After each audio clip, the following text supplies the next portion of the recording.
The dust cloud on the horizon was the first sign of trouble, but Penelope Warren was too focused on the letter in her hand to notice a letter that promised a new beginning out west, far from the memories of a life she'd rather forget. It was 1878, and the Montana Territory stretched before her like an unwritten page, full of possibility and, as she would soon discover, peril. The sun beat down mercilessly as the wagon train made its way across the rugged terrain. Penelope had joined the group in scent. Louis, 3 weeks prior, selling nearly everything she owned to purchase passage to Helena, where, according to her late father's business partner, a small inheritance and a modest property awaited her. At 22, with no family left in Boston after the fever took both her parents within a month of each other, the prospect of starting fresh had been too tempting to resist. "Miss Warren, would you care for some water?" Mrs. Hollister, a kindly widow traveling to meet her son, extended a canteen. Penelope accepted it gratefully, taking a small sip before returning it. "Thank you. How much farther do you think we have today?" Mr. Davis mentioned we should reach Willow Creek by sundown, another few hours at most. The older woman smiled warmly. "You're holding up remarkably well for someone who spent their whole life in a city." Penelope brushed a strand of auburn hair from her face. "Necessity is a powerful motivator, Mrs. Hollister, though I must admit I never imagined myself heading west alone."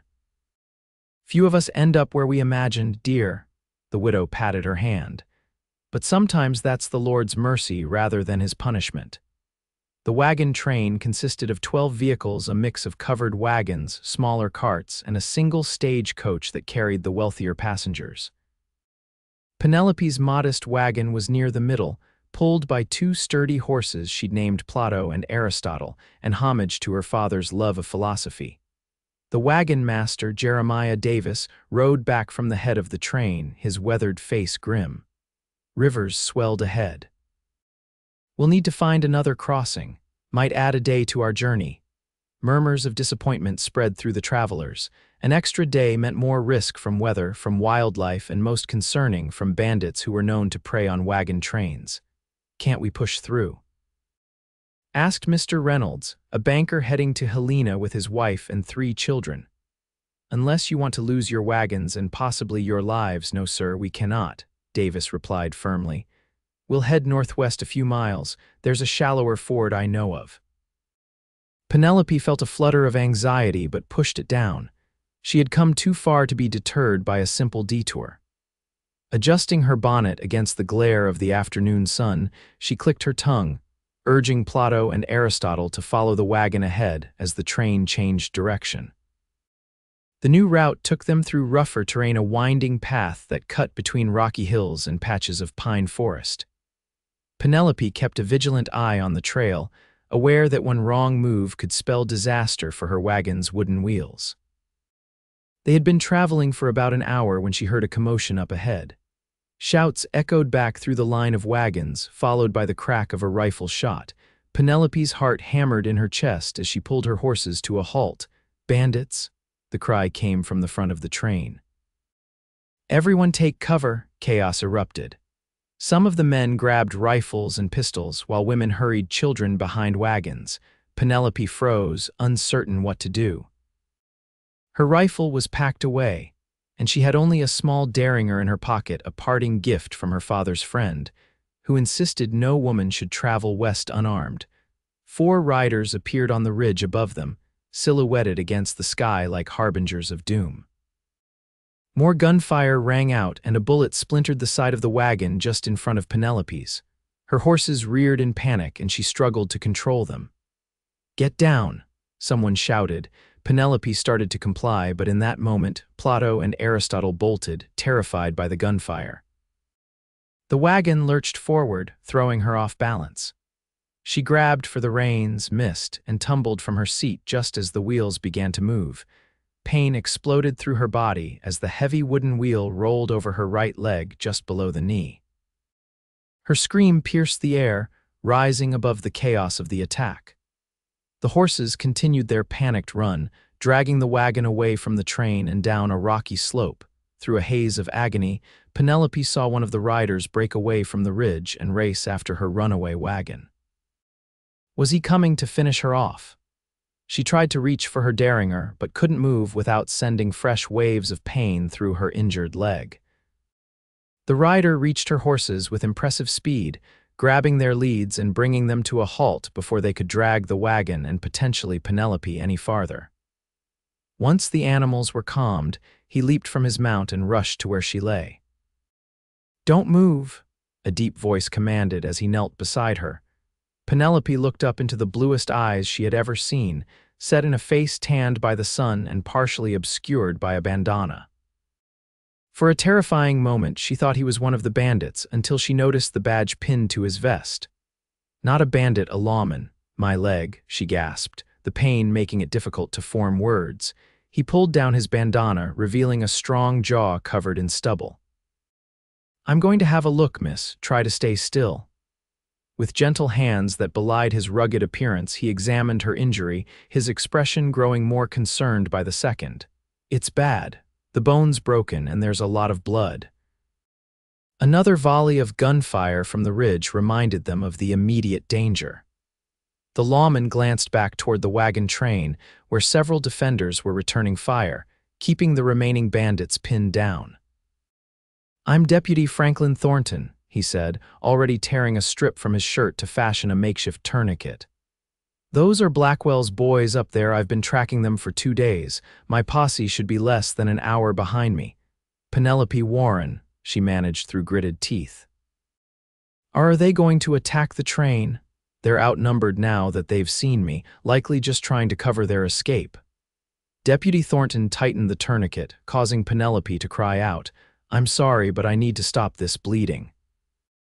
He was right. The bandits were already retreating over the ridge, pursued by a few rifle shots from the wagon train's defenders.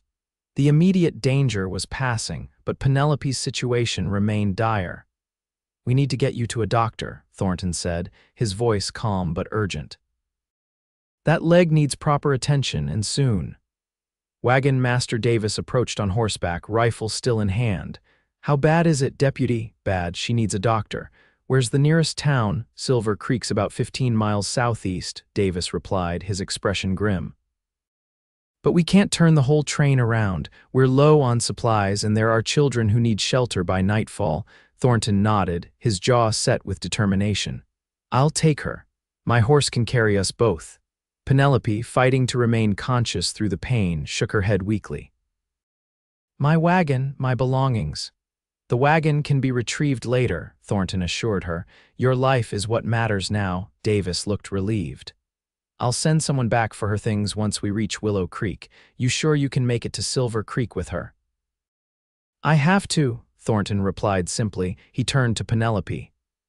"Miss Warren, this is going to hurt, but I need to carry you to my horse. Are you ready?" She nodded, steeling herself. With surprising gentleness, Thornton slid one arm under her shoulders and the other beneath her knees, careful to support her injured leg. Even with his caution, the movement sent fresh waves of agony through her body, and she couldn't suppress a whimper. "I'm sorry," he murmured, lifting her against his chest. Despite her pain, Penelope was struck by the strength in his arms and the steady beat of his heart against her cheek. He carried her as if she weighed nothing, his stride sure as he approached his horse, a magnificent chestnut stallion that stood patiently nearby. "This is Thunder," Thornton said, nodding toward the horse. "He's strong and fast. He'll get us to Silver Creek." With careful movements, he helped Penelope onto the saddle, then mounted behind her. One arm wrapped securely around her waist while the other took the reins. The intimacy of the position would have scandalized her under normal circumstances, but survival trumped propriety. "Keep pressure on that tourniquet," he instructed, "and tell me if the pain gets worse." Penelope nodded weakly, her strength fading. "Thank you, Deputy Thornton." "Franklin," he corrected gently. "If we're going to spend the next several hours pressed together on horseback, I think we can dispense with formalities." Despite everything, Penelope felt a blush color her cheeks. "Franklin, then." With a final nod to Davis, who promised again to safeguard her wagon, Franklin urged Thunder into motion. They started at a walk, each step causing Penelope to wince, but soon settled into a smooth canter that, while still painful, was bearable. Try to rest if you can, Franklin said, his breath warm against her ear. It's a long ride to Silver Creek, Penelope nodded, allowing herself to lean back against his solid chest. As they rode away from the wagon train, she found herself in the strange position of feeling simultaneously terrified about her injury and oddly secure in the arms of this stranger, who had come to her rescue. The sun began its descent toward the western horizon, casting long shadows across the Montana landscape. Franklin maintained a steady pace, expertly guiding Thunder across the rugged terrain while supporting Penelope with one strong arm. She drifted in and out of consciousness, the pain in her leg sometimes receding to a dull throb, other times flaring with such intensity that she would gasp and clutch at his arm. During one of her lucid moments, she asked, "How much farther?" "About 10 miles, Franklin replied, his voice a comforting rumble against her back. "Thunder's making good time, but I don't want to push him too hard and risk a fall." Penelope nodded, then winced as they traversed a particularly rocky section of trail. "Those men you called them Blackwell's boys, Jed Blackwell and his gang, they've been terrorizing settlements and travelers across 3 territories. I've been chasing them for months." There was a hard edge to his voice now. "They've killed innocent people, women and children among them." "And you track them alone?" Franklin adjusted his grip to better support her as they descended a gentle slope. "My posse was a day behind me. I rode ahead when I got word the gang was heading toward known wagon train routes." "That was brave," Penelope murmured, "or foolish." She felt rather than saw his smile. "A little of both, perhaps. I didn't expect to find them attacking a train so soon, or to be rescuing a city girl with a broken leg." "How did you know I'm from the city?" "Your hands," he said simply. "Too smooth for someone raised in the West, and your speech." "Boston?" Penelope nodded, impressed. "Yes, though I was hoping to make a new start in Helena." "What brings you all the way out here alone?" She hesitated, then decided there was little point in reticence with the man who was literally carrying her to safety. "My parents died last winter." "Influenza?" "They left debts, but my father's former business partner wrote to tell me there was a small property near Helena that had been held in trust. It's not much, but it's a chance to start over." Franklin was quiet for a moment, and she wondered if she had shared too much. Then he said softly, "I'm sorry about your parents. Losing family is never easy." Something in his tone suggested personal experience with such loss, but Penelope didn't press. They rode in companionable silence for a while, the rhythmic motion of the horse and the steady presence of Franklin's arm around her waist providing strange comfort despite her circumstances. The sun sank lower, painting the sky in brilliant oranges and pinks. The temperature began to drop and Penelope shivered. Without hesitation, Franklin guided Thunder to a stop long enough to shrug out of his jacket and drape it around her shoulders, then urged the horse forward again. "Thank you," she said, pulling the warm garment closer around herself. It smelled of leather, gunpowder, and something distinctly masculine that she found oddly comforting. "Can't have you catching a chill on top of everything else," he replied pragmatically, but there was a gentleness in his voice that hadn't been there before. As twilight deepened into dusk, Penelope's pain intensified. The tourniquet had slowed the bleeding, but each movement sent fresh waves of agony through her leg. She bit her lip to keep from crying out, but couldn't suppress an occasional whimper. "We're getting close," Franklin assured her, his arm tightening slightly around her waist. "The doctor in Silver Creek is a good man. He served as a surgeon during the war." "Which side?" Penelope asked, trying to distract herself from the pain. "Union, Dr. Abernathy. Came west after Appomattox, like a lot of men who couldn't face going home." There was something in Franklin's voice that made her wonder if he counted himself among that number, but again, she didn't ask. The first lights of Silver Creek appeared in the distance, tiny pinpricks of warmth in the gathering darkness. Penelope felt a surge of hope, quickly followed by anxiety. What if the doctor couldn't save her leg? What would become of her plans, her independence, her future? As if sensing her thoughts, Franklin said quietly, "You're going to be all right, Penelope. I promise." It was the first time he had used her given name, and despite everything, it sent a peculiar warmth through her chest. How can you be so certain? Because I've seen tougher injuries healed, and because you strike me as someone too stubborn to accept any other outcome. Despite her pain, Penelope found herself smiling. You've known me for all of a few hours, Deputy. Some people you can read in an instant, he replied. And it's Franklin, remember? They reached the outskirts of Silver Creek just as true darkness fell. It was a small settlement, a main street lined with wooden buildings, a church steeple rising at one end and scattered homes extending outward. Light spilled from the windows of a saloon, and a few people moved along the boardwalks. Franklin guided Thunder directly to a modest building with a sign identifying it as Dr. J. Abernathy, physician and surgeon.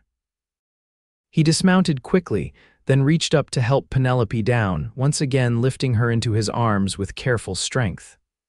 "Hello, the house," he called, carrying her up the steps to the doctor's door. After a moment, the door opened, revealing a man in his 50s with a trim white beard and spectacles perched on his nose.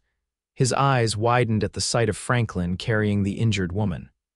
"Deputy Thornton, what's happened?" Wagon accident doc rolled right over her leg. "She needs help fast." Dr. Abernathy stepped aside, gesturing them in. "Bring her to the examination room. Martha," he called to someone in another part of the house. "Prepare for surgery." Franklin carried Penelope through to a clean, well-organized room at the rear of the building. A woman who appeared to be in her 40s, presumably Martha, was already lighting additional lamps and laying out instruments on a tray beside an examination table. "Put her here," the doctor directed, indicating the table. Franklin lowered Penelope gently onto the surface, but when he started to step away, she instinctively clutched at his hand. "Please don't go," he hesitated, looking to the doctor, who nodded. "You can stay, Deputy, but you'll need to keep out of our way." "I'll be right here," Franklin assured Penelope, moving to stand at the head of the table where he could remain in her line of sight without impeding the doctor's work. Dr. Abernathy carefully removed the makeshift tourniquet and cut away the fabric of Penelope's skirt to expose the injury. She heard his sharp intake of breath but couldn't bring herself to look down at her own leg.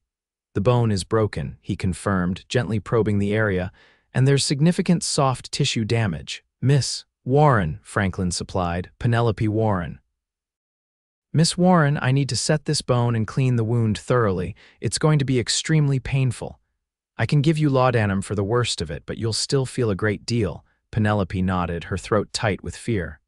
Will I lose the leg?" The doctor exchanged a glance with Franklin before answering carefully. "I'll do everything in my power to save it. The fact that Deputy Thornton got you here so quickly improves your chances considerably." Martha approached with a small bottle and a spoon. "This will help with the pain, dear," she said kindly, measuring out a dose of laudanum. Penelope accepted the medicine, grimacing at the bitter taste. As the drug began to take effect, creating a slight floating sensation that only partially dulled the pain, Dr. Abernathy and Martha began preparing for the procedure. Franklin remained at her side, his hand now holding hers firmly. "Tell me about Helena," he said, clearly trying to distract her as the doctor worked. "What will you do there?" Grateful for the diversion, Penelope focused on his face rather than on the preparations happening at the other end of the table. "The property includes a small cottage and some land. I thought perhaps I might start a school. I was a teacher's assistant in Boston." "A school would be welcome," Franklin said, his thumb absently rubbing circles on the back of her hand. "There are plenty of children in these parts with no proper education. What about you?" she asked, wincing as the doctor began cleaning her wound. "Have you always been a lawman?" A shadow crossed his face. "No, I fought in the War Union cavalry. Afterward, I drifted west like a lot of veterans, worked as a ranch hand, a scout, even tried my hand at prospecting." A wry smile touched his lips. "Turns out I have no talent for finding gold, but I do have a knack for finding trouble, or rather, for solving it. Became a deputy about 5 years ago." "Ready, Miss Warren," the doctor interrupted. "I need to set the bone now." Penelope tightened her grip on Franklin's hand and nodded, bracing herself. Despite the laudanum, the pain when Dr. Abernathy manipulated the broken bone was excruciating. She cried out, tears streaming down her face. "You're doing wonderfully," Franklin murmured, his free hand gently brushing hair from her forehead. "Just hold on a little longer." The next hour passed in a blur of pain and half-consciousness as the doctor worked to repair the damage. Franklin remained steadfast beside her, speaking softly words of encouragement that she couldn't always make out but found comforting nonetheless. At some point, she must have lost consciousness completely, for when she next became aware of her surroundings, she was lying in a proper bed in a different room. Moonlight streamed through a window, illuminating a figure slumped in a chair beside the bed. Franklin had stayed, his tall frame awkwardly arranged in the small chair, his head tilted at an angle that would surely leave him with a stiff neck. One of his hands rested on the edge of the bed, as if he had been holding hers even in sleep. Penelope studied him in the soft moonlight. Without the tension of their journey, his face looked younger, though still weathered by sun and wind. A scar ran along his jawline from the war, perhaps, or one of the many dangers that faced men of the frontier. His light brown hair was tousled, and several days' worth of stubble darkened his jaw. He was handsome, she realized with a start. Not in the refined way of the Boston gentleman her mother had once hoped she would marry, but in a rugged, vital way that seemed perfectly suited to this wild country. As if sensing her gaze, Franklin stirred, his eyes opening to meet hers. For a moment neither spoke, simply regarding each other in the quiet darkness. "You're awake," he said finally, his voice rough with sleep. "How's the pain?" "Present," Penelope admitted, "but bearable." She glanced down at her leg, now properly splinted and bandaged. "The doctor, did he say?" Franklin straightened in his chair, rubbing a hand over his face. "He thinks you'll keep the leg. Said you were lucky the bone was broken cleanly and he was able to set it properly. There's still risk of infection, but if we can prevent that, you should heal." Relief washed over her, so intense that fresh tears sprang to her eyes. "Thank you," she whispered, "for everything if you hadn't been there." "Don't think about that," he said firmly. "You're safe now." A comfortable silence fell between them, broken only by the distant sound of a piano from the saloon down the street. "You should get some proper rest," Penelope said eventually, noticing the dark circles under his eyes. "Surely there's an hotel in town," Franklin shook his head. "I'm not leaving you alone, not until I know you're out of danger." His expression softened at her look of surprise. "I made you a promise, remember, that you would be all right. I intend to keep it." Something warm unfurled in Penelope's chest at his words. In Boston, she had grown accustomed to the polite distance of propriety, to interactions governed by strict social rules. This man's straightforward concern, his willingness to sit vigil by a stranger's bedside, touched her deeply. "At least take the other half of the bed," she suggested, then blushed as she realized how forward that sounded. "I mean, it's large enough, and you need proper rest if you're to continue your pursuit of those bandits." Franklin looked momentarily taken aback, then a smile touched his lips. "That would hardly be proper, Miss Warren." "I think we're well beyond the bounds of propriety," she replied dryly, gesturing to her current state. "Besides, there's a perfectly good blanket between us, and I doubt either of us is in any condition for impropriety." He chuckled, a warm sound that sent an unexpected flutter through her stomach. "When you put it that way." He rose from the chair, stretching muscles stiff from hours of uncomfortable sitting, but only until morning, and only on top of the covers. True to his word, Franklin settled atop the quilt on the far side of the bed, maintaining a respectful distance. Even so, Penelope found his presence oddly comforting.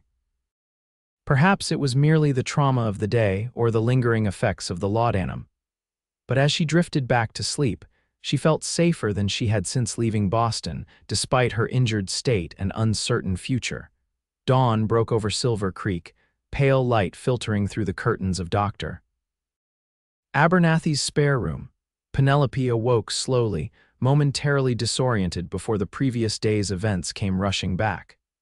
The pain in her leg had intensified overnight, a deep, throbbing ache that made her breath catch. The space beside her was empty, the quilt smoothed where Franklin had lain. She felt a pang of disappointment, wondering if he had already left town to continue his pursuit of the Blackwell gang. Then the door opened quietly and he entered carrying a tray. "You're awake," he said, his expression brightening. "The doctor's wife sent breakfast." "Nothing fancy, but she says you need to keep up your strength." Penelope struggled to sit up, wincing as the movement jostled her injured leg. Franklin quickly set down the tray and moved to help her, arranging pillows behind her back for support.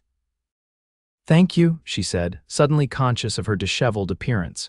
Her hair had mostly escaped its pins, and she was still wearing the same travel-stained dress from yesterday, albeit with one leg now cut away. "I must look a fright." Franklin's gaze was warm as it traveled over her face. "You look like a woman who survived a terrible accident with remarkable courage. That's hardly frightful." A flush crept into Penelope's cheeks at his words. He placed the tray across her lap, a simple breakfast of porridge, toast, and tea, then pulled his chair closer to the bed. "The doctor checked on you earlier while you were sleeping," he informed her. "He's pleased with how the leg looks this morning. No signs of infection yet." Penelope took a tentative sip of tea. "That's good news. Did he say how long I'll need to stay here?" "At least a week, maybe 2. "After that, you'll need to keep off the leg for several more weeks." Franklin hesitated. "I've sent word to Wagon Master Davis about your condition. He promised to bring your wagon and belongings to Silver Creek once the train reaches Willow Creek." "And what about you?" Penelope asked, trying to keep her tone casual. "Will you continue after the Blackwell gang?" Franklin's expression grew serious. "I have to. They'll only hurt more people if they're not stopped." He ran a hand through his hair, a gesture she was beginning to recognize as a sign of inner conflict. "My posse should arrive today. We'll head out tomorrow at first light." Penelope nodded, ignoring the hollow feeling in her chest. Of course he would leave. He had a duty to perform, and their paths had crossed by mere chance. That he had stayed the night was already more than she could have expected. "I understand," she said quietly, "and I'm grateful for everything you've done." Franklin leaned forward, his elbows on his knees. "I spoke with the doctor about your situation. Once you're well enough to travel, you'll still need help getting to Helena. I've arranged for a place for you to stay here in Silver Creek until I return. Mrs. Abernathy has a room to let, and she's willing to help care for you." Penelope stared at him in surprise. "You're coming back?" "If you'll permit it," he said, a hint of uncertainty in his blue eyes. "I made a promise to see you safely to Helena, and I intend to keep it." "But that could be weeks from now," she protested. "Your duties will still be there," he finished firmly. "Penelope, He paused, seeming to search for words. "I know we've only just met, but I feel responsible for you." There was something in his expression that suggested his feelings ran deeper than mere responsibility, but Penelope didn't dare examine that too closely. Instead, she offered a small smile. "Then I accept your offer, Deputy Thornton, and I promise to be a model patient in your absence." The tension in his shoulders eased slightly. "Good, and it's still Franklin, remember." Their conversation was interrupted by the arrival of Dr. Abernathy, who came to check Penelope's leg and administer another dose of laudanum for the pain. Franklin excused himself, mentioning errands in town, and promised to return later. The day passed slowly. Penelope drifted in and out of sleep, the laudanum making her thoughts fuzzy. Martha Abernathy, the doctor's wife, came to help her wash and change into a clean nightgown, chatting kindly about town gossip as she worked. By late afternoon, Penelope was feeling more alert and desperately bored. "You have a visitor," Martha announced, poking her head into the room. "That handsome deputy is back, and he's brought you something." Before Penelope could respond, Franklin entered carrying a stack of books. "I thought you might want something to occupy your mind," he explained, setting them on the bedside table. "The general store doesn't have much of a selection, but it's better than staring at the walls." Penelope picked up the top volume, a well-worn copy of Pride and Prejudice. "This is perfect," she said, genuinely touched by his thoughtfulness. "Thank you." "I also brought news," Franklin said, settling into the chair by her bed. "My posse arrived an hour ago. They're resting up for tomorrow's departure." He hesitated, "and a telegram came from Helena. I took the liberty of contacting your father's business partner, a Mr. Gibson." Yes, that's right, Harold Gibson. Penelope sat up straighter. What did he say? He expressed concern for your condition and asked that I assure you your property is being looked after. He also mentioned he would arrange for someone to meet you in Helena when you're well enough to travel. Franklin paused. He seems like a good man. He was always kind to my father, Penelope confirmed. I've never actually met him in person. He moved west before I was born, but we've corresponded since my parents' deaths. Franklin nodded, then glanced toward the window where the afternoon light was beginning to fade. I should let you rest. We leave at dawn and I have preparations to make. Will you come say goodbye before you go? Penelope asked, then immediately felt foolish for the request. This man was a virtual stranger, after all, despite the intimacy forced upon them by circumstances, but Franklin's expression softened. Of course, I'll stop by at first light. True to his word, Franklin appeared in her room just as the first rays of sunlight crept through the window the next morning. He was dressed for the trail duster coat, gun belt, hat in hand. Penelope had asked Martha to help her sit up and fix her hair before he arrived, wanting to look somewhat presentable. How are you feeling this morning? He asked, his voice low in deference to the early hour. Better, she replied honestly. The pain is more manageable. Franklin nodded, shifting his weight from one foot to the other. For the first time since they'd met, he seemed uncertain. Penelope, I wanted to give you this. He reached into his pocket and withdrew a small object, extending it toward her. It was a simple wooden carving of a bird, a robin, she thought no bigger than her thumb. The details were delicate and precise, the wood smooth from handling. My father taught me to carve when I was a boy, Franklin explained as she took it from him. It's a habit I've kept up. Helps pass the time on long rides. Penelope ran her finger over the tiny bird, touched beyond measure by this unexpected gift. It's beautiful, thank you. For luck, he said simply. Then I should go, the others are waiting. Be careful, she said, suddenly afraid for him. The Blackwell gang was dangerous and pursuit could lead anywhere. Franklin's lips curved into a small smile. I always am. He hesitated, then stepped closer to the bed and, in a gesture that surprised them both, leaned down to press a gentle kiss to her forehead. I'll be back before you know it. Before she could respond, he straightened and strode from the room, the door closing softly behind him. Penelope sat motionless, the wooden bird clutched in her hand, her forehead tingling where his lips had touched. Outside, she heard the sounds of horses assembling, men's voices calling brief instructions, and then the rhythmic beat of hoofbeats fading into the distance. Franklin was gone, chasing dangerous men across the territory, and she was left behind to heal and wait. Wait for what, exactly, she wasn't sure. But as she carefully placed the little wooden robin on her bedside table, she knew with unexpected certainty that she would be counting the days until his return. The first week of Penelope's recovery passed slowly. Doctor. Abernathy visited twice daily to check her leg, pleased with her progress but firm in his insistence that she remain on strict bed rest. Martha brought her meals and helped with personal needs, her cheerful chatter providing welcome distraction from the pain and boredom. By the 8th day, Penelope was permitted to sit in a chair by the window for short periods, her splinted leg carefully propped on a stool.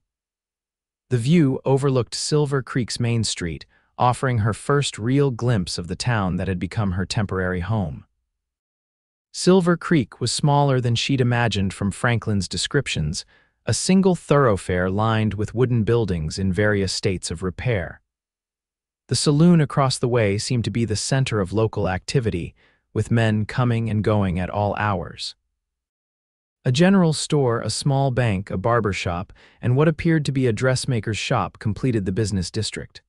At the far end of the street stood a white clapboard church, its modest steeple the tallest structure in town. Not much to look at, is it? Martha remarked, entering with a tray of tea, but it's home. It has its charms, Penelope replied diplomatically. How long have you lived here? Going on 15 years now. Martha set down the tray and joined Penelope at the window. The doctor and I came west after the war. He'd seen enough death and wanted a quieter practice. Of course, the frontier has its own brand of troubles. Penelope nodded, thinking of the Blackwell gang and men like Franklin who risked their lives to maintain some semblance of order in these wild territories. "Any word from Deputy Thornton's posse?" Martha's expression turned knowing. "Not since they left, dear. These things take time." She patted Penelope's hand. "You've grown fond of him, haven't you?" Penelope felt heat rise in her cheeks. "He saved my life. I'm naturally concerned for his welfare." "Hum," Martha hummed, unconvinced. "Well, Franklin Thornton is a good man, one of the best in these parts, and not spoken for as far as anyone knows." "Mrs. Abernathy," Penelope protested but couldn't entirely suppress a smile. "Just making conversation," the older woman replied innocently. "Now drink your tea before it gets cold." On the 10th day of Penelope's stay, Wagon Master Davis arrived with her wagon and belongings. The horses had been recovered unharmed, and while the wagon itself had sustained some damage during its wild flight, it was still serviceable. Martha helped Penelope sort through her trunks, retrieving clothing and personal items that made her feel more herself again. 2 weeks after the accident, Dr. Abernathy pronounced her ready to move to the Abernathy's home, where she would continue her recovery in the room Franklin had arranged for her. The transition was accomplished with minimal discomfort, thanks to the doctor's careful planning and a borrowed wheelchair from the church's collection of medical supplies. The Abernathys lived in a modest 2-story house behind the doctor's office. Penelope's room was on the ground floor, a sunny space with floral curtains and a comfortable bed. A small writing desk stood beneath the window, and Martha had arranged a vase of wildflowers as a welcome. "It's lovely," Penelope said sincerely as the doctor's wife helped her settle in. "I don't know how to thank you both for your kindness." "Having a young woman in the house is thanks enough," Martha replied. "Our daughters are both married and living back east. It gets lonely sometimes, especially when the doctor is called away." Penelope's days fell into a comfortable routine. Mornings were spent practicing with the crutches Dr. Abernathy had fashioned for her, learning to navigate short distances without putting weight on her injured leg. Afternoons often found her on the small back porch, reading one of the books Franklin had brought or writing letters to Mr. Gibson in Helena, to her former employer in Boston, and occasionally to Mrs. Hollister, who had sent a kind note upon hearing of Penelope's accident. In the evenings, she joined the Abernathys for dinner, contributing to the conversation with stories of Boston and listening to the doctor's tales of frontier medicine. They were good people, and their kindness helped ease the pain of being stranded far from her destination. But always, in quiet moments, her thoughts turned to Franklin. 3 weeks had passed with no word from his posse. Martha assured her this wasn't unusual. Lawmen often had to travel far into remote areas where communication was impossible, but Penelope couldn't help worrying. Each night, she placed the wooden robin on her bedside table, a small talisman of hope that its carver would return safely. 4 weeks after Franklin's departure, Penelope was sitting on the front porch enjoying the late afternoon sunshine when she heard the sound of approaching horses. Looking up from her book, she saw a group of riders coming down the main street, dust rising from their horses' hooves. Her heart leaped, then fell as she counted only 4 men. Franklin's posse had numbered 6 when they departed. As they drew closer, however, she recognized his tall figure leading the group, and relief flooded through her. The riders stopped in front of the sheriff's office further down the street. Even from a distance, Penelope could see that the men looked trail-worn and weary. Franklin dismounted stiffly, suggesting injury or exhaustion, and spoke briefly with the others before they dispersed. Leading their horses toward the livery stable, Franklin remained standing in the street for a moment, stretching his back. Then, to Penelope's surprise, he turned and looked directly toward the Abernathys' house, as if drawn by her gaze. Even across the distance, she felt the impact of those blue eyes finding hers. He started walking toward the house, his stride purposeful despite his evident fatigue.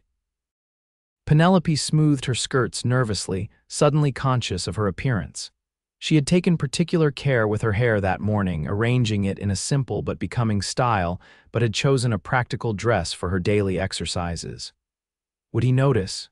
Would he care? Such thoughts were ridiculous, she chided herself. He was a lawman returning from a dangerous mission, likely in need of food and rest. The last thing on his mind would be how she looked. Franklin reached the edge of the porch and removed his hat. Close up, she could see the toll the past weeks had taken. His face was thinner. A healing cut marked his left cheekbone, and his eyes held a weariness that went beyond physical exhaustion. "Miss Warren," he said, his voice rough from trail dust, "you're looking well." "Deputy Thornton," she replied, then softened her tone. "Franklin, you came back." A smile touched his lips, transforming his tired features. "I promised I would," she gestured to the chair beside her. "Please sit, you look exhausted." Franklin hesitated, glancing down at his trail-worn clothing. "I should clean up first, please," she repeated. "I've been worried." That simple admission seemed to decide him. He climbed the porch steps carefully, mindful of his evident stiffness, and lowered himself into the offered chair with a barely suppressed groan. "Are you injured?" Penelope asked, noticing his discomfort. "Just saddle sore and tired," he assured her. "Nothing a hot bath and a decent meal won't fix." His gaze traveled to her splinted leg, propped on a cushioned stool. "How are you healing?" "Better than expected, according to Dr. Abernathy. I'm allowed short walks with crutches now, and he thinks I might be able to travel to Helena within another 2 weeks. She paused, studying his face. "Did you catch them? The Blackwell gang?" Franklin's expression darkened. "Most of them." "Jed Blackwell himself and 2 of his men escaped into the mountains. The others will stand trial in Helena." He rubbed a hand over his face. "We lost a good man in the firefight, Deputy Carson. He had a wife and baby in Bozeman." Penelope reached out instinctively, covering his hand with hers. "I'm so sorry."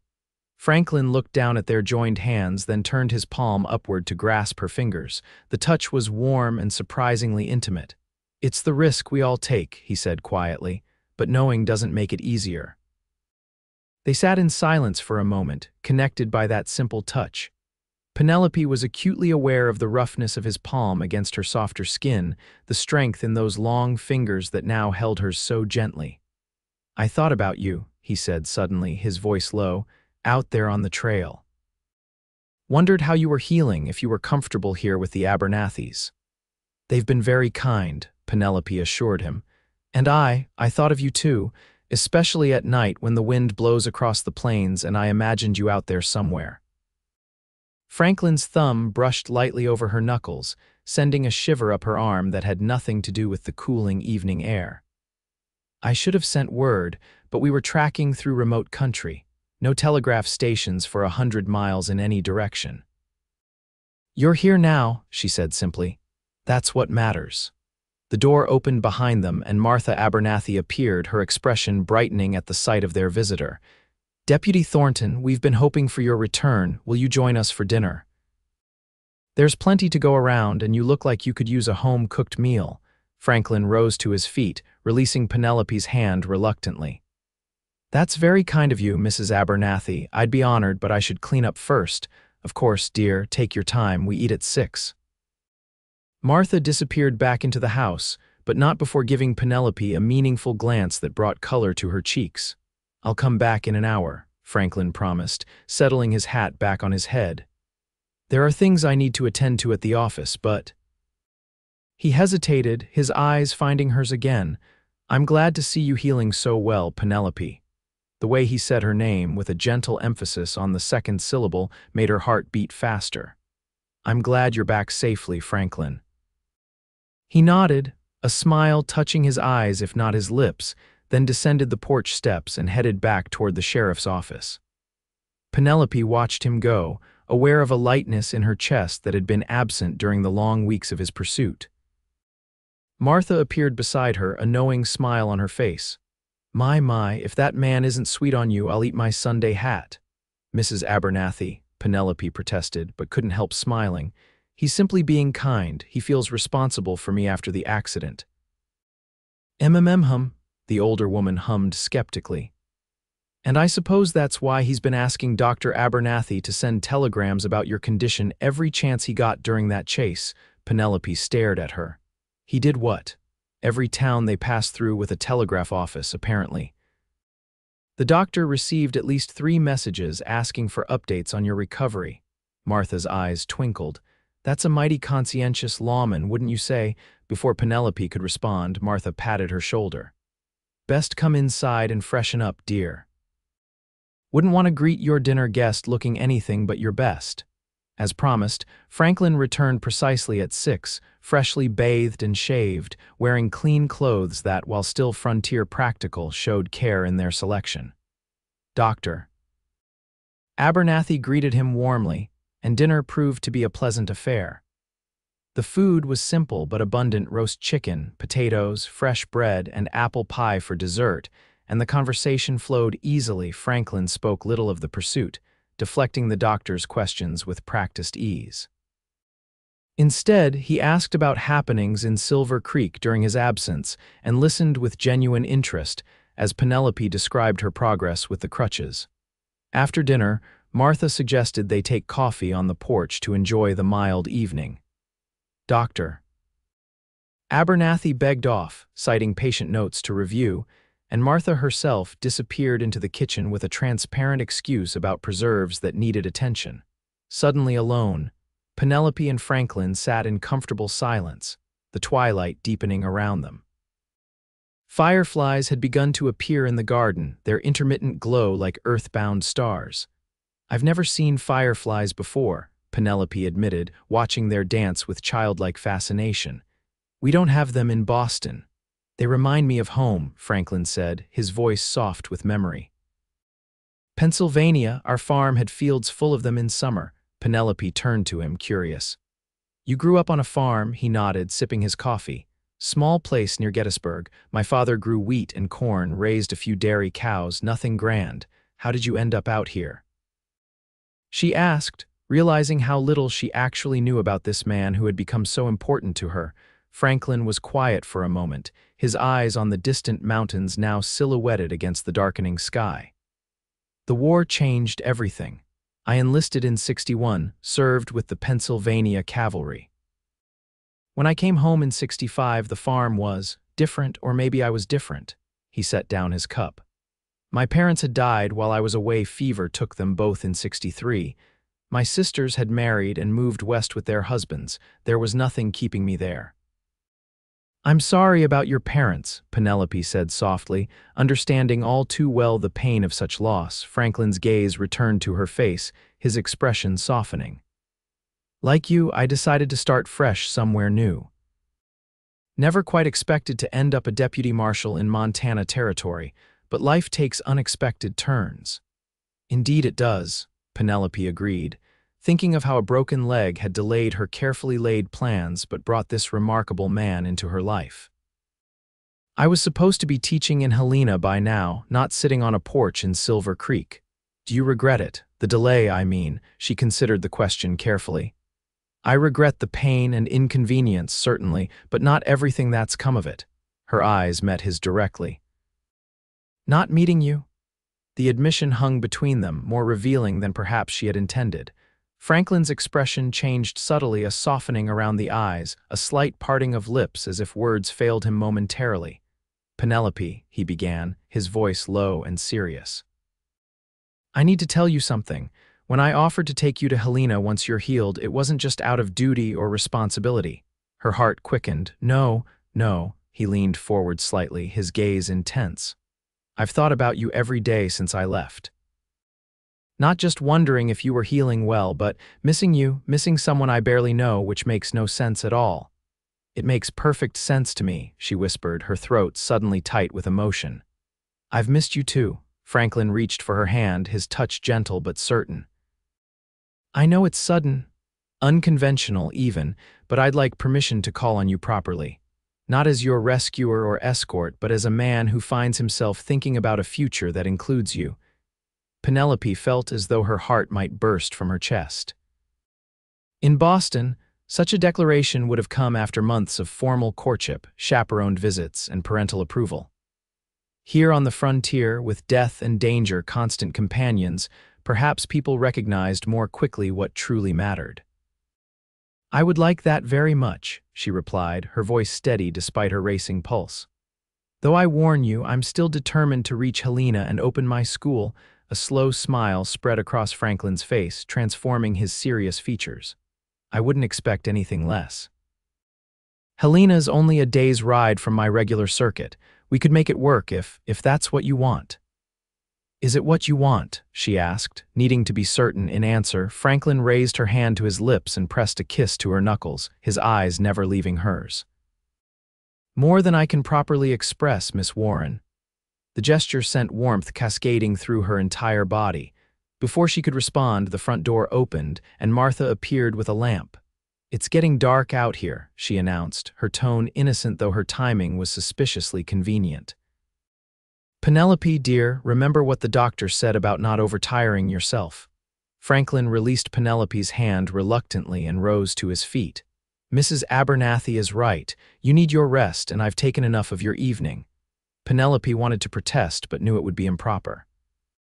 Besides, they had time to explore whatever was growing between them without the pressure of imminent departure. Will I see you tomorrow? She asked as he collected his hat. Count on it, Franklin replied with a smile that warmed her to her toes. Good night, Penelope, Mrs. Abernathy. With a tip of his hat to both ladies, he descended the porch steps and disappeared into the gathering darkness. Martha helped Penelope to her feet and handed her the crutches. That man is definitely sweet on you, she declared as they made their way inside. And unless I'm much mistaken, the feeling is mutual. Penelope didn't bother denying it this time. Instead, she smiled to herself as she prepared for bed, carefully placing the wooden robin on her nightstand where it had rested every night since Franklin gave it to her. Tonight, however, it seemed to carry a new promise not just of luck, but of possibility. The next 2 weeks passed in a pleasant blur for Penelope.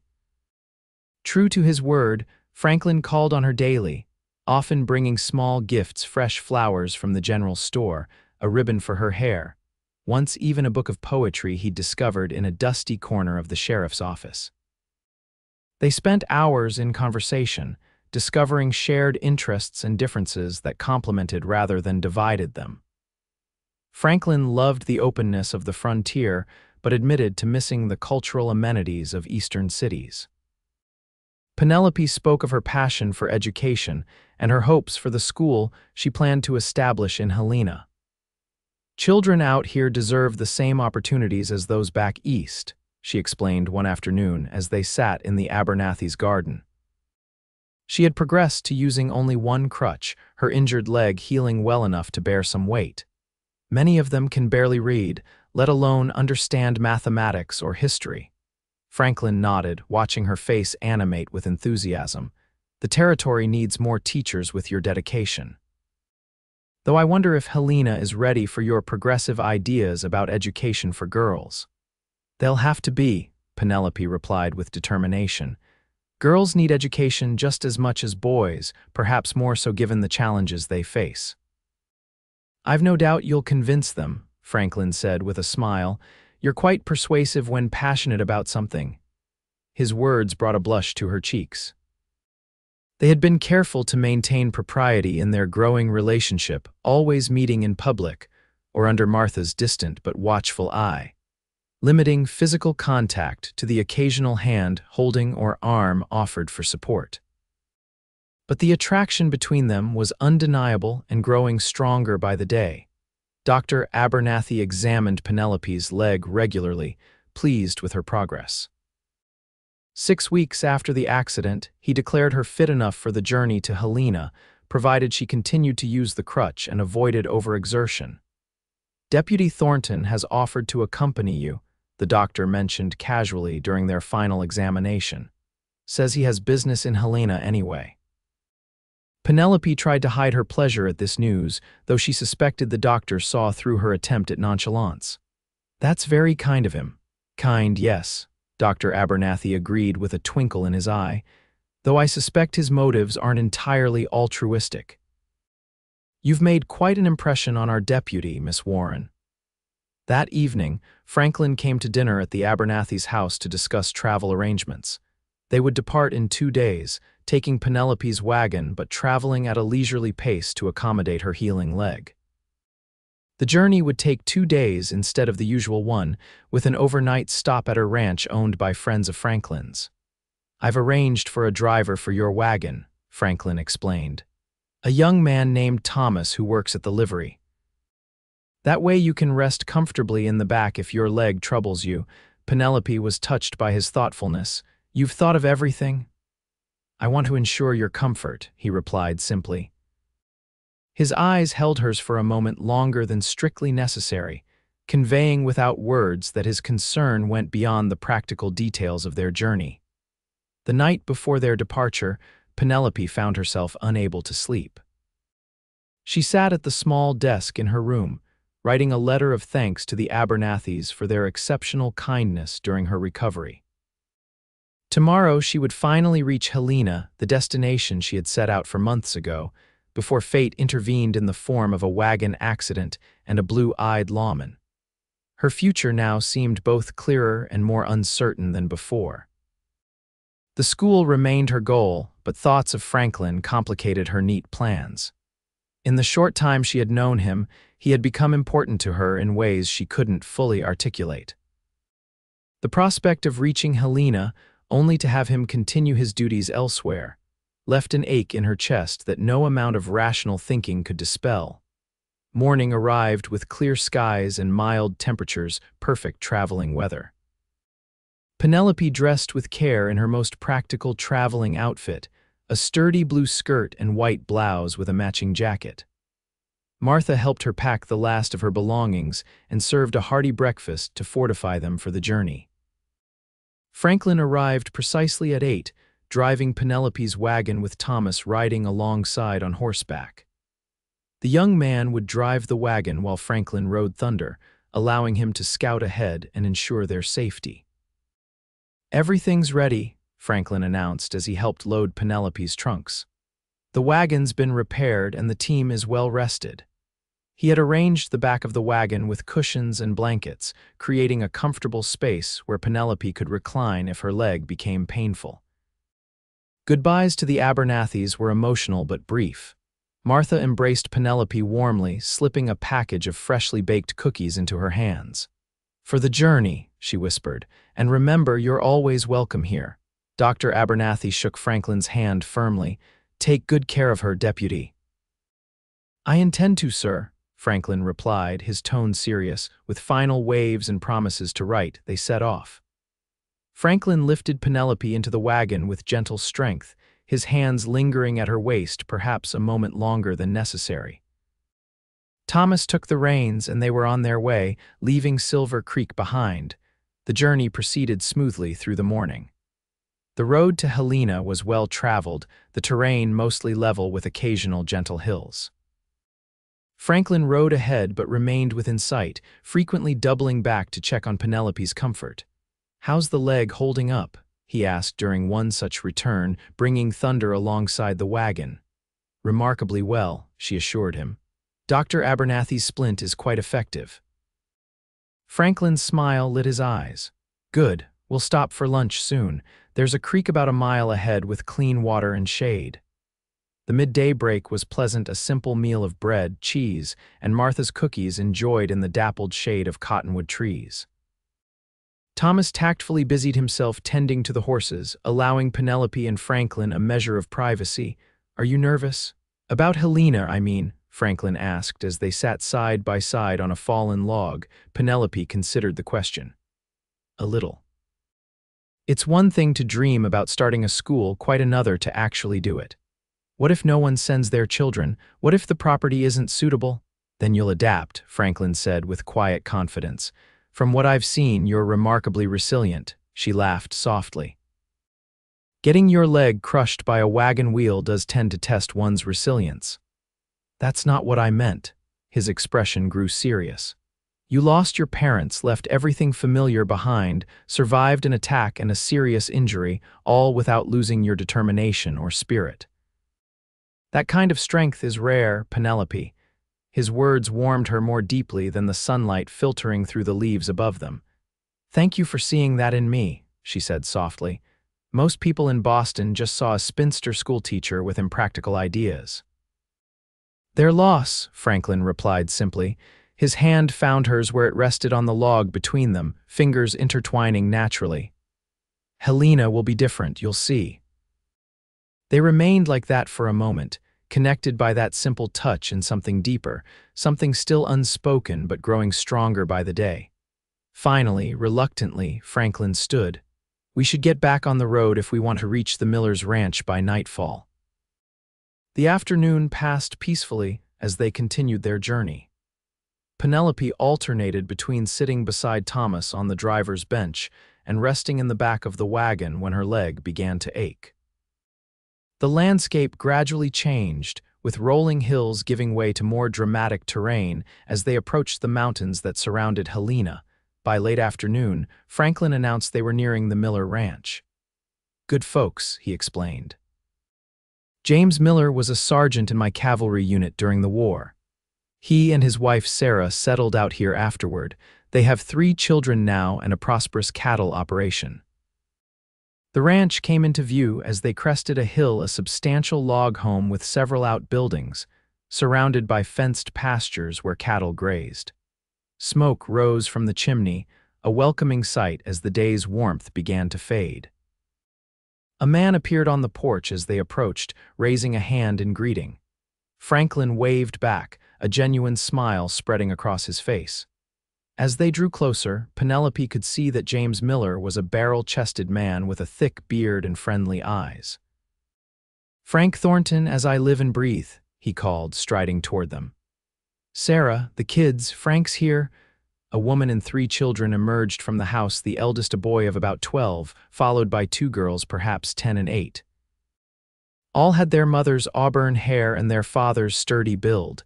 Franklin dismounted smoothly, clasping Miller's hand in a warm greeting before being engulfed in a hug. "Good to see you, James. Sarah, you're looking well. And these can't be your children, they've grown too much." The children giggled, clearly delighted by Franklin's teasing. He introduced Penelope, briefly explaining her situation, and the Millers immediately extended warm hospitality. James helped Penelope down from the wagon with careful hands, and Sarah ushered her inside while the men saw to the horses and wagon.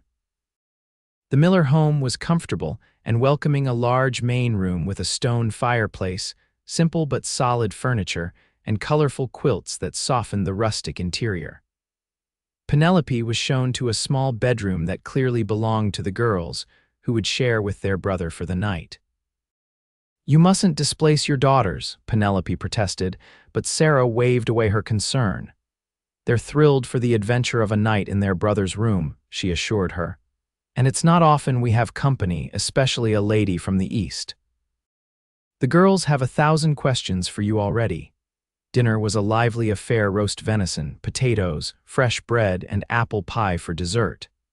The Miller children were well-mannered but curious, especially 8-year-old Emma, who seemed fascinated by Penelope's stories of Boston. "Do you really have schools just for girls?" she asked, eyes wide. "Several," Penelope confirmed, "and libraries where women are welcome to read and study." "I want to go to Boston someday," Emma declared, earning a chuckle from her father. "First learn to manage your chores here on the ranch," James teased gently. "Then we'll discuss Boston."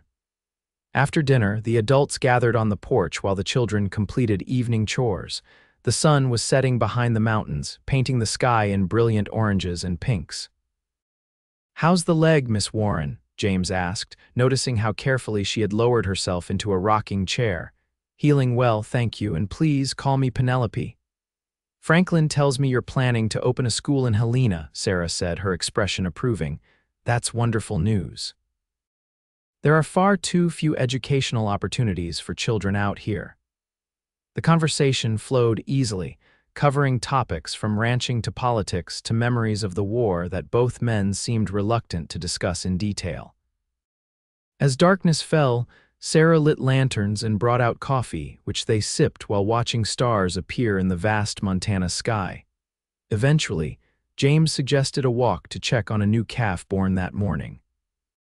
Sarah immediately offered to accompany him, leaving Franklin and Penelope alone on the porch in a transparent attempt at providing privacy. "Your friends are lovely," Penelope said once they were alone. "You're fortunate to have such connections." Franklin nodded, his profile illuminated by the soft glow of the lantern. "The war forged bonds that don't break easily. James saved my life at Gettysburg, took a bullet meant for me." "I'm glad he did," Penelope said softly, the thought of Franklin dying on some distant battlefield years before she met him suddenly unbearable.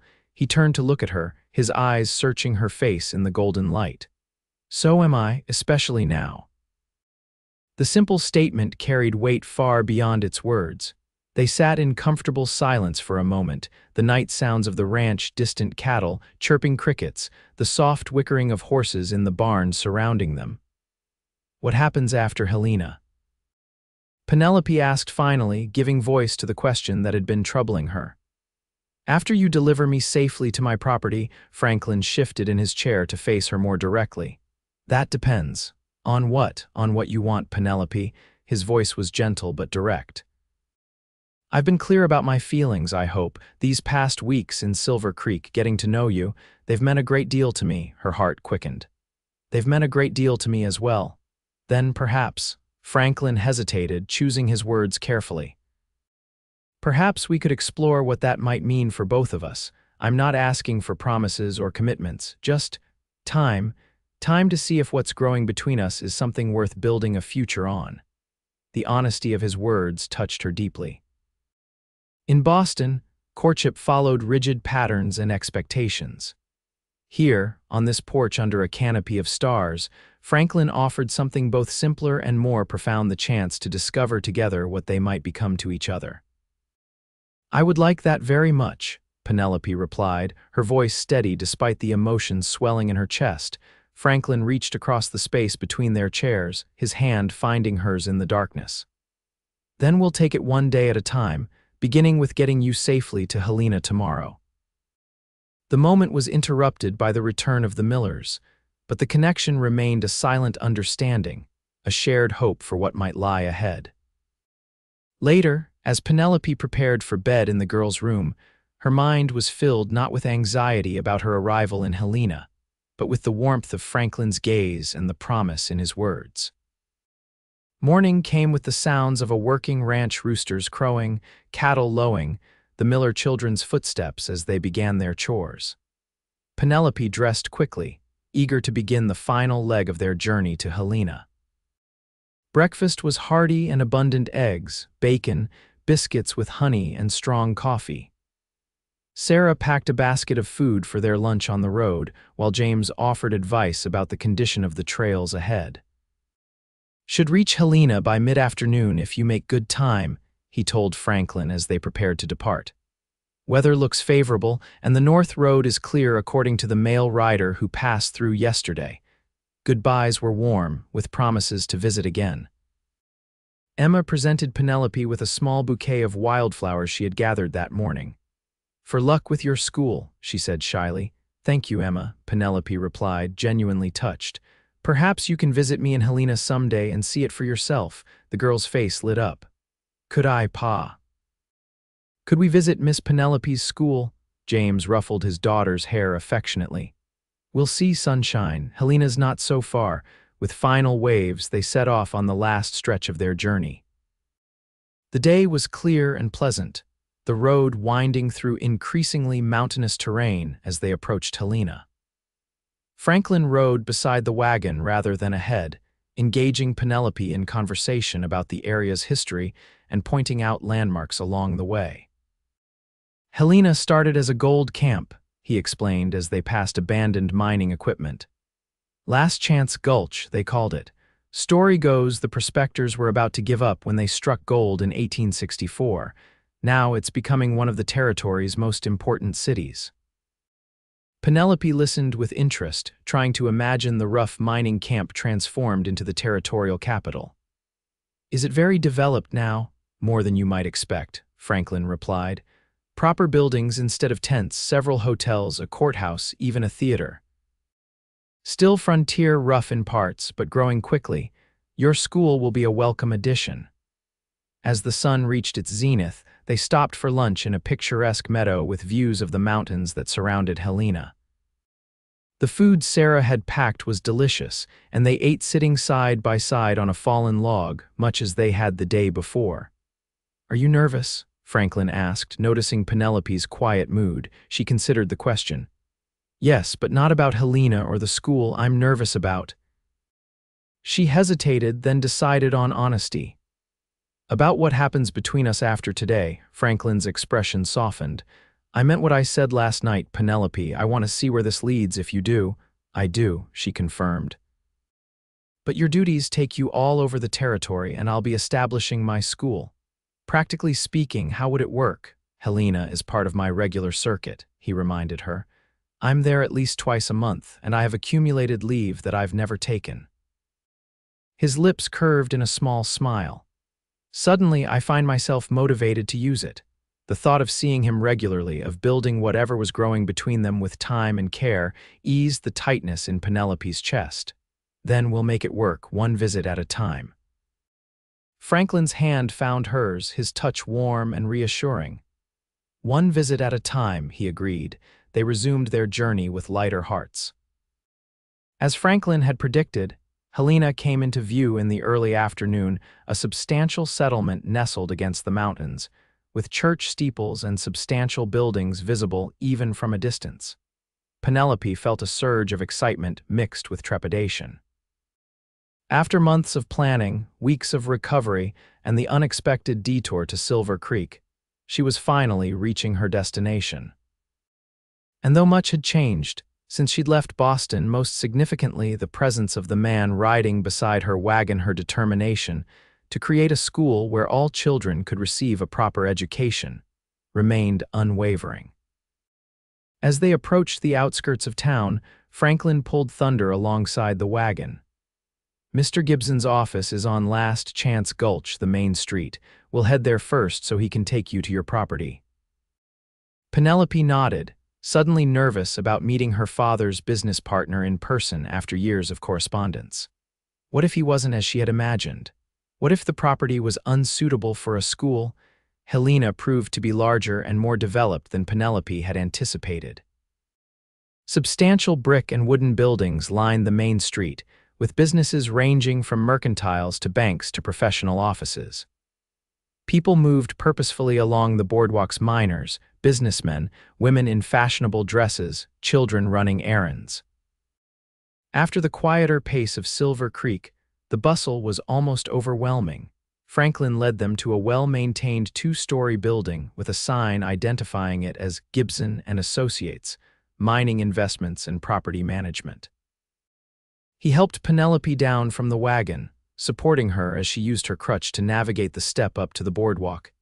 Inside, a clerk greeted them, and upon hearing Penelope's name, immediately ushered them into a private office.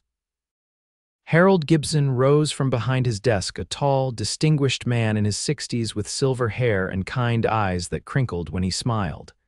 "Miss Warren," he exclaimed, coming around the desk to greet her. "What a pleasure to finally meet you in person. Your father spoke of you so often, I feel I know you already." His gaze moved to her crutch and splinted leg. "I was distressed to hear of your accident. I trust you're recovering well." "I am, thank you, Mr. Gibson." Penelope shook his offered hand. "May I introduce Deputy Marshal Franklin Thornton? He's been instrumental in my recovery and journey here." Gibson shook Franklin's hand warmly. "Deputy Thornton, I'm in your debt for assisting Miss Warren. When I received word of the accident, I feared the worst." "Miss Warren is remarkably resilient," Franklin replied with a glance at Penelope that conveyed far more than his words. Gibson didn't miss the look that passed between them. With a small smile, he gestured for them to sit in the comfortable chairs facing his desk. "Now, I'm sure you're anxious to see the property. I've had it prepared for your arrival, cleaned thoroughly, basic furnishings installed, even a small kitchen garden planted by my wife. It's not large, but the cottage is sound and the location ideal for the school you described in your letters." Relief washed over Penelope. "That's wonderful news. I was concerned it might need extensive work before I could begin." Your father would never have left you a property in poor condition, Gibson assured her. Thomas Warren was meticulous in all his dealings. The cottage was originally purchased as a potential office location when we considered expanding our mining interests westward. When those plans changed, he insisted on keeping it as a potential investment. I think he would be pleased to know it will house a school.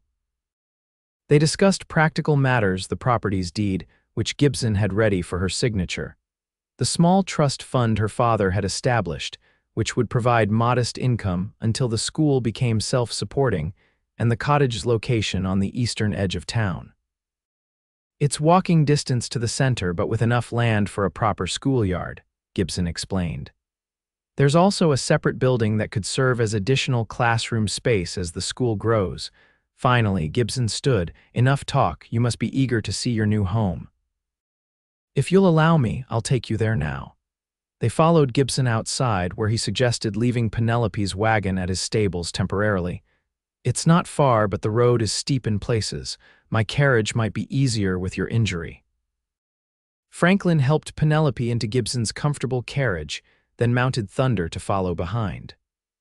The route took them through town and up a gentle hill to the east, where homes were set further apart with more generous parcels of land. Finally, Gibson directed the driver to turn down a lane bordered by young aspen trees. Here we are, he announced as the carriage stopped before a charming cottage. Warren's Rest, as the deed names it. Penelope stared at the property with growing delight. The cottage was larger than she had imagined, a well-built structure of stone and timber with a covered porch spanning the front. Flower beds bordered the walkway, and she could see the kitchen garden Gibson had mentioned at the side of the house. Behind the main building stood a smaller structure that must be the potential additional classroom. It's perfect, she breathed, hardly able to believe this lovely place was now hers. Franklin appeared at the carriage door, offering his hand to help her down. His eyes were warm as they met hers.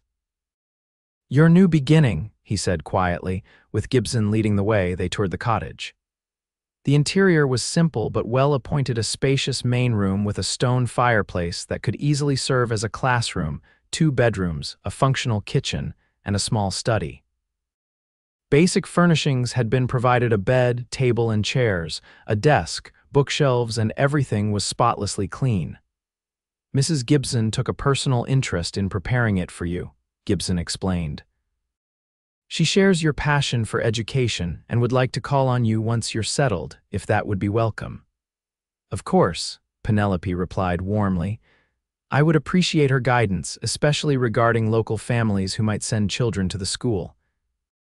They examined the outbuilding as well, a former carriage house now empty and ready for whatever use Penelope might determine. The property included nearly 2 acres of land, with mature trees providing shade for what could become an ideal play area. I'll leave you to explore further, Gibson said after the tour was complete. Deputy Thornton can see your wagon and belongings delivered. Mrs. Gibson has stocked the pantry with essentials, and there's fresh bread and preserves for your supper. He handed Penelope an envelope.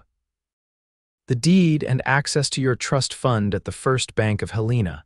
If you need anything at all, please don't hesitate to call on us. With a final handshake and a knowing glance between the older man and Franklin, Gibson departed, leaving Penelope and Franklin alone at Warren's Rest. What do you think? Franklin asked, watching her face as she took in her new home. It's more than I dared hope for, she admitted, emotion thick in her voice. A real chance to build something meaningful. Franklin's expression softened. You're going to make this place special, Penelope. I can already see it. They stood together on the porch, surveying the property that represented Penelope's future. After a moment, Franklin cleared his throat. I should go arrange for your wagon to be brought here and check in at the marshal's office. Will you be all right alone for a few hours? Part of Penelope wanted to ask him to stay, but she understood he had responsibilities. Besides, she needed time to process everything: her arrival in Helena, the beautiful property, and most of all, the growing certainty that Franklin Thornton had become essential to her happiness. I'll be fine, she assured him. Though I would welcome your company for dinner if you're free this evening. The smile that lit his face was answer enough. "I'll be back by 6, he promised. With a gentle squeeze of her hand, he mounted Thunder and rode down the lane toward town. Penelope spent the afternoon exploring her new home more thoroughly, making mental notes about arrangements for the schoolroom and discovering small touches that indicated misses. Gibson's thoughtfulness: fresh flowers in a vase on the table, lavender sachets in the bedroom drawers, a tin of tea on the kitchen shelf. The wagon arrived mid-afternoon, delivered by Thomas and another young man from the livery. They carried her trunks inside, accepted her thanks and a small payment for their trouble, and departed with promises to look after her horses until she arranged more permanent stabling. By the time Franklin returned promptly at 6, Penelope had unpacked her most essential belongings and prepared a simple meal from the provisions Mrs. Gibson had provided. She had also exchanged her traveling clothes for a fresh dress of deep green that complemented her auburn hair, which she had arranged in a simpler style than the Boston fashion. Franklin, too, had changed his official deputy's attire, replaced by clean trousers, a white shirt, and a well-worn but carefully brushed jacket. He had brought a bottle of wine, which he presented with a slightly self-conscious smile. "To celebrate your arrival in Helena," he explained as she welcomed him inside. Dinner was simple but pleasant: bread, cheese, cold ham, and preserves, followed by apple pie that Mrs. Gibson had thoughtfully left. They ate at the small kitchen table, the bottle of wine between them, conversation flowing easily as Franklin shared information about Helena that might be useful to Penelope. "There's a ladies' aid society that meets at the church on Wednesdays," he mentioned. "They might be helpful in spreading word about your school, and the mercantile owner, Mr. Chambers, has 4 school-age children. He's been sending the older ones all the way to Bozeman for proper education." Penelope absorbed this information gratefully. "You seem to know everyone in town." "Part of the job," he replied with a smile, "though I spend more time in the field than here in Helena." After dinner, they moved to the porch, where 2 rocking chairs offered a view of the sunset painting the mountains in golden light. The evening was mild, with a gentle breeze carrying the scent of pine from the nearby forest. "It's beautiful here," Penelope said, breaking a comfortable silence. "I can understand why my father invested in this property, even if he never saw it himself." Franklin nodded, his eyes on the distant peaks. "Montana gets in your blood. I've been all over this territory, and there's nowhere quite like it. Will you tell me about your work?" she asked. "What you really do beyond the official title?" He considered her question, rocking gently in his chair. "Most days, it's mundane enough: serving warrants, escorting prisoners, investigating complaints. But out here, law is flexible. There aren't enough of us to cover the territory properly, so we spend a lot of time riding between settlements, being visible enough to discourage trouble. And when trouble finds you anyway, like the Blackwell gang," a shadow crossed Franklin's face, "then we do what's necessary." "I don't take pleasure in violence, Penelope, but I believe in justice, and sometimes out here we're the only chance people have of finding it." The honesty in his voice moved her. "It must be lonely." "It can be," he admitted, "though less so recently." His eyes met hers, the meaning clear. Penelope felt heat rise in her cheeks. "Franklin," she began, then hesitated, uncertain how to express what she was feeling. He saved her the trouble. Setting his glass aside, he reached across the space between their chairs to take her hand. "I know it's soon. Too soon, perhaps, by proper standards, but I've learned that life out here doesn't always allow for proper timing." His thumb traced circles on her palm, sending shivers up her arm. "These past weeks, getting to know you, they've changed something in me, Penelope. Made me see possibilities I'd stopped considering." Her heart raced at his words. "What possibilities?" "A life not defined solely by duty, a home to return to with someone waiting who understands both who I am and who I could be." He met her gaze directly. "I'm not asking for promises, just permission to court you properly. To see if what I feel, what I hope you feel too, might grow into something lasting." Penelope had come west seeking independence, a chance to build a life on her terms without the constraints of Boston society. Never had she imagined finding a man whose presence made her feel not diminished, but expanded, whose strength complemented rather than overshadowed her own. "I would like that very much," she said softly.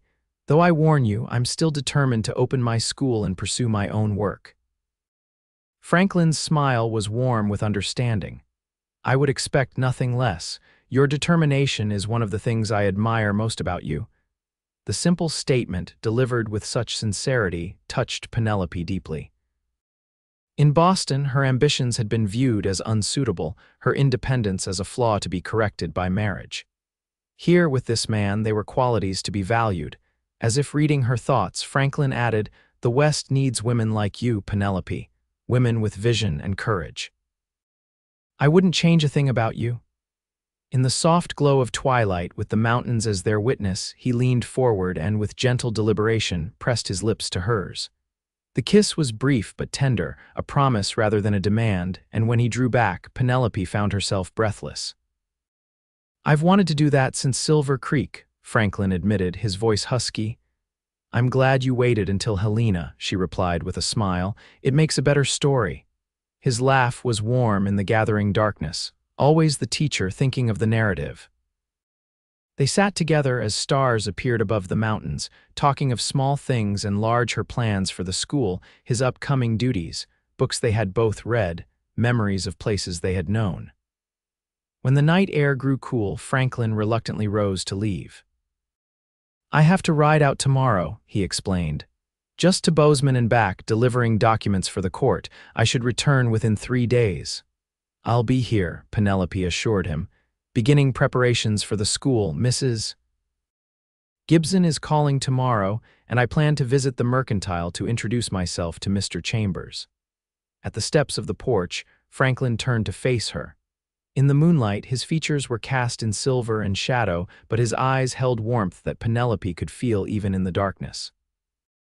"When I return," he said quietly, "would you consider having dinner with me in town?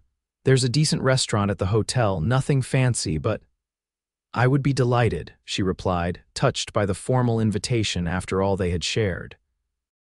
He kissed her once more, briefly but with enough emotion to leave her momentarily stunned, then descended the steps to where Thunder waited patiently. With a final wave, he rode down the lane toward town, his figure gradually disappearing into the Montana night. Penelope remained on the porch long after he had gone, watching the stars and contemplating the unexpected turns her journey west had taken. She had come seeking a new beginning, a chance to build something meaningful on her own terms. She had found that and more, a community that welcomed her, a purpose that fulfilled her, and a man who saw her clearly and valued what he saw. The wooden robin Franklin had carved for her sat on the windowsill of her new bedroom, a reminder of how their paths had crossed. What had begun with pain and fear, a wagon wheel crushing her leg, a desperate ride to find help, had somehow transformed into something beautiful and full of promise. Tomorrow would bring new challenges, establishing her school, adapting to life in Helena, navigating the delicate early stages of whatever was growing between her and Franklin.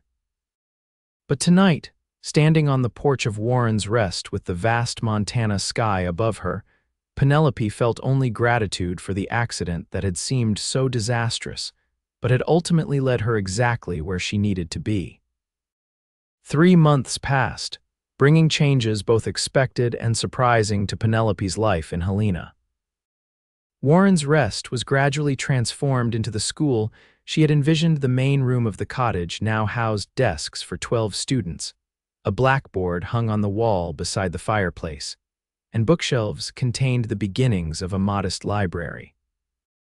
The former carriage house had been converted into a second classroom, ready for expansion when needed.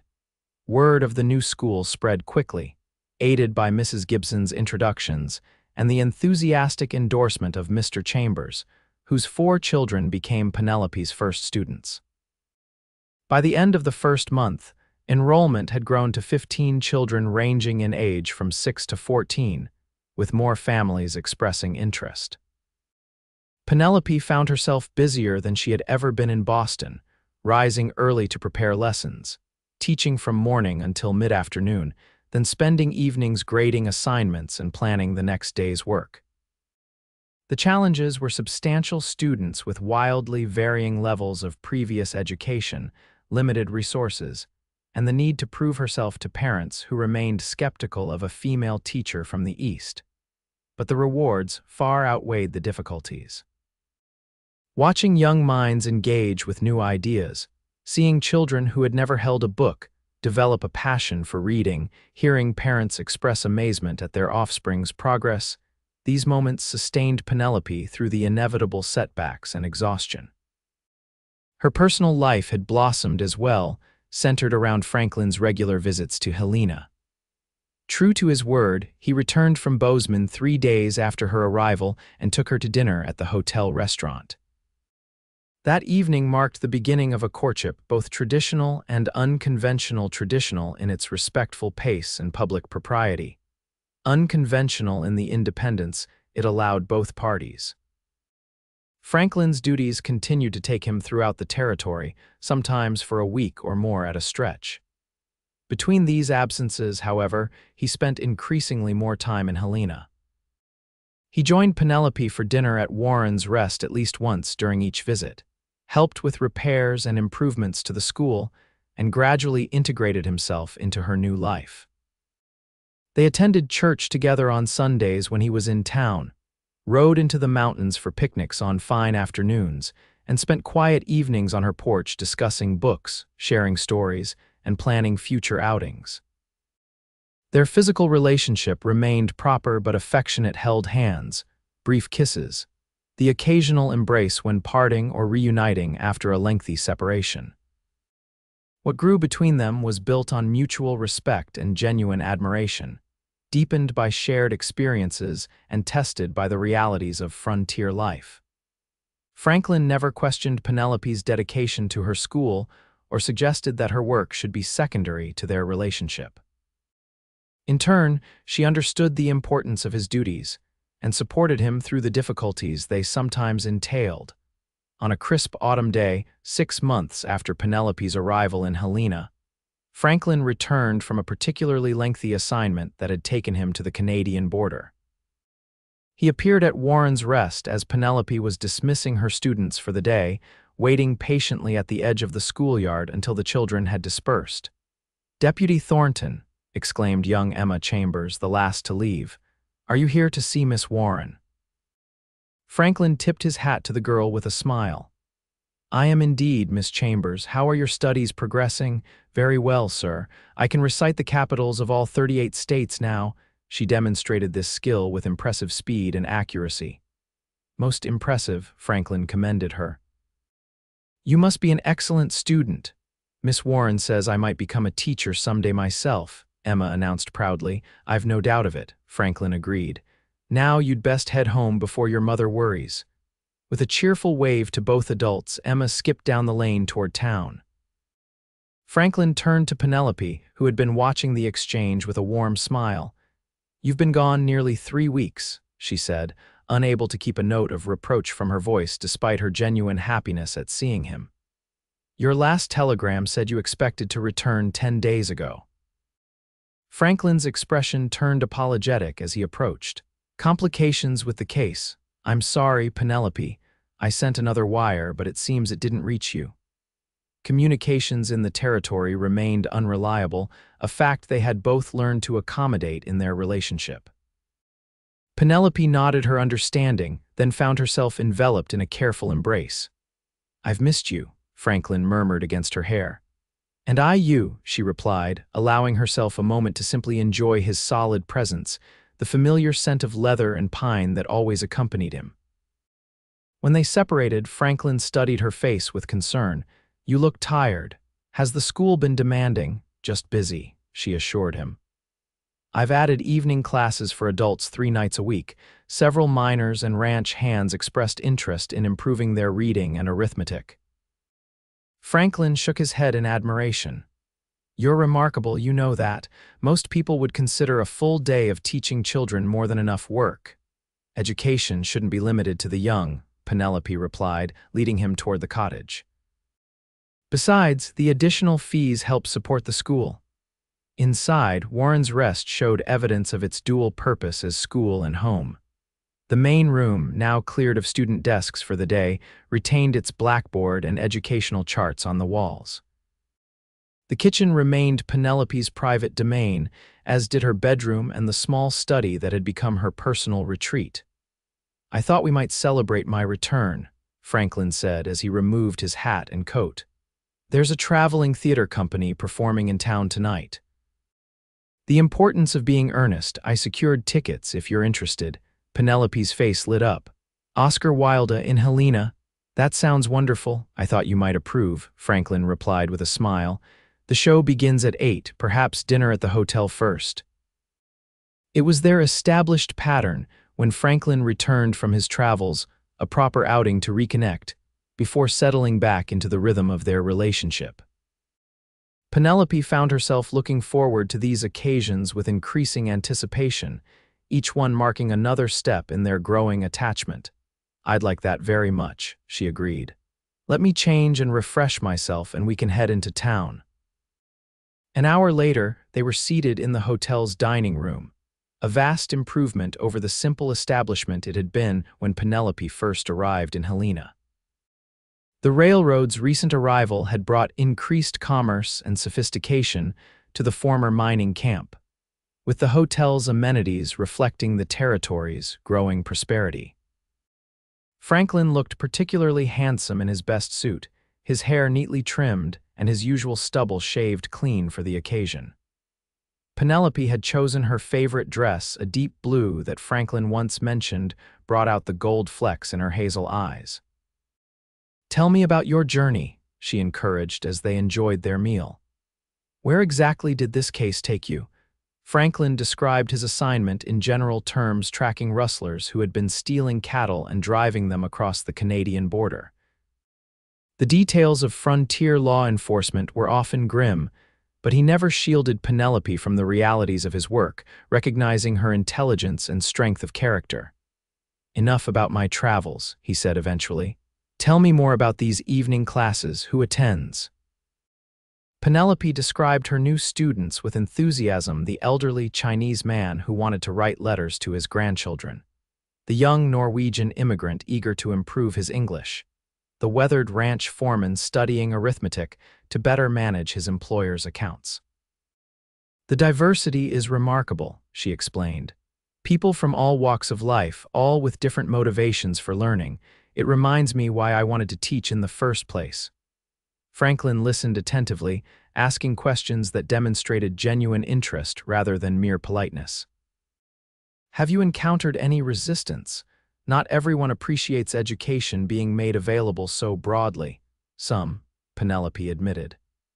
The bank manager suggested rather pointedly that miners and ranch hands have no need for poetry or history. "But Mr. Gibson has been supportive, and his influence carries weight in town." Their conversation continued through dessert apple pie that Franklin declared inferior to Martha Abernathy's.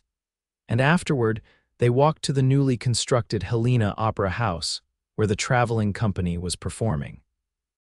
The evening air was crisp with the promise of approaching winter, and Franklin wrapped Penelope's shawl more securely around her shoulders as they strolled. The performance was surprisingly professional, bringing Wilde's witty dialogue to life despite the modest staging. Penelope found herself laughing genuinely at the clever wordplay, aware of Franklin's gaze occasionally leaving the stage to rest on her face, as if her enjoyment gave him as much pleasure as the play itself. Afterward, they walked slowly back toward Warren's Rest, the night sky ablaze with stars above the gaslit streets of Helena. Franklin seemed thoughtful, almost preoccupied, responding to Penelope's comments about the performance with uncharacteristic brevity. "Is something troubling you?" she asked finally as they left the town behind and started up the lane toward her cottage.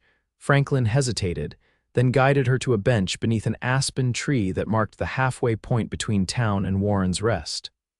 "Not troubling exactly, but there is something I need to discuss with you." Penelope felt a flutter of anxiety. His serious tone reminded her of similar conversations in Boston, where gentlemen had politely explained why they could not continue calling on the too educated, too independent Miss Warren. "I've been offered a promotion," Franklin said, his eyes seeking hers in the moonlight. "Marshal Reynolds is retiring at year's end. He's recommended me as his replacement." "Franklin, that's wonderful," Penelope exclaimed, relief and genuine happiness replacing her momentary concern. "It would mean less time in the field," he continued. "More administrative duties based primarily in Helena." A smile touched his lips. "No more 3-week absences chasing rustlers to the Canadian border." The implications of this change registered slowly. "You would be here, permanently." "I would." Franklin took her hands in his expression serious yet tender. "Which brings me to the real question I wanted to ask you tonight." Penelope's heart began to race as he slid from the bench to one knee before her, still holding her hands in his. "Penelope Warren," he said, his voice steady despite the emotion evident in his eyes, "these past months have been the happiest of my life. I came west seeking purpose and found it in my work. But I never expected to find someone who would make that purpose meaningful beyond duty, someone whose strength, intelligence, and compassion would challenge me to be a better man." He released one of her hands to reach into his pocket, withdrawing a small velvet box. "I'm not a wealthy man, and my work will always carry risks, but everything I am and everything I have, I offer to you freely and with my whole heart." Opening the box revealed a simple but elegant ring, a small sapphire flanked by tiny diamonds. "Will you do me the honor of becoming my wife?" Tears welled in Penelope's eyes, not of sadness but overwhelming joy. In Boston, she had resigned herself to spinsterhood, convinced that marriage would require sacrificing her independence and ambitions. Yet here, kneeling before her, was a man who valued those very qualities, who had never once suggested she was too much or should be less. "Yes," she whispered, then more firmly, "Yes, Franklin, I will marry you." His face transformed with happiness as he slipped the ring onto her finger. It fit perfectly, the sapphire catching the moonlight as he rose to sit beside her again. "I want you to know," Franklin said earnestly, "that I have no expectation that marriage will change your commitment to your school. That work is part of who you are, and I would never ask you to set it aside." His understanding of what mattered most to her only confirmed the rightness of her acceptance. "And I would never ask you to be less than the honorable lawman you are, despite the worries that come with loving such a man." Franklin's hand cupped her cheek gently. "We'll find our way together, as we have these past months, partners in every sense of the word." He kissed her then, more deeply than the respectful kisses they had shared previously, a sealing of their promise and a glimpse of the passion they would soon be free to express as husband and wife. When they finally continued toward Warren's Rest, Penelope's hand was tucked securely in the crook of Franklin's arm, her ring occasionally catching the moonlight. They spoke of practical matters when the wedding might take place, whether they would live at Warren's Rest or find a home closer to town, how to arrange the school around their new life together. At her door, Franklin kissed her once more, reluctantly taking his leave with promises to call the following day to discuss their plans further. Penelope watched him walk back toward town, her heart full of a joy she had never expected to find when she set out from Boston all those months ago. Inside, she prepared for bed with a sense of wonder, pausing occasionally to admire the ring that now adorned her hand. As she had done every night since arriving in Helena, she placed the wooden robin Franklin had carved for her on her bedside table. Tonight, however, it seemed to carry new significance, a talisman not just of luck, but of the unexpected journey that had brought them together. The wagon accident that had once seemed so disastrous, the wheel crushing her leg, the agonizing ride to Silver Creek in Franklin's arms now appeared in a different light. That moment of crisis had altered the course of her life in ways she could never have anticipated, bringing her not just to Helena, but to the man who would become her husband. As Penelope drifted toward sleep, she found herself oddly grateful for that broken leg, for the pain and delay it had caused. Without that detour, she and Franklin might never have met, might never have discovered the love that now promised to shape their futures. Life on the frontier was unpredictable, often harsh, sometimes dangerous. But as Penelope had learned since coming west, it was also filled with unexpected beauty, surprising connections, and the chance to build something meaningful from the raw materials of courage, determination, and hope. Tomorrow would bring new challenges, a wedding to plan, a future to shape together, a school to continue building. But tonight, with the wooden robin watching over her and Franklin's ring on her finger, Penelope Warren fell asleep with the certainty that whatever came next, she would face it with the man who had carried her to safety when she could not walk on her own. Sometimes, she reflected in those last moments before sleep claimed her, the most difficult journeys led to the most beautiful destinations. Her journey west had been longer and more complicated than she had planned, but it had brought her exactly where she needed to be.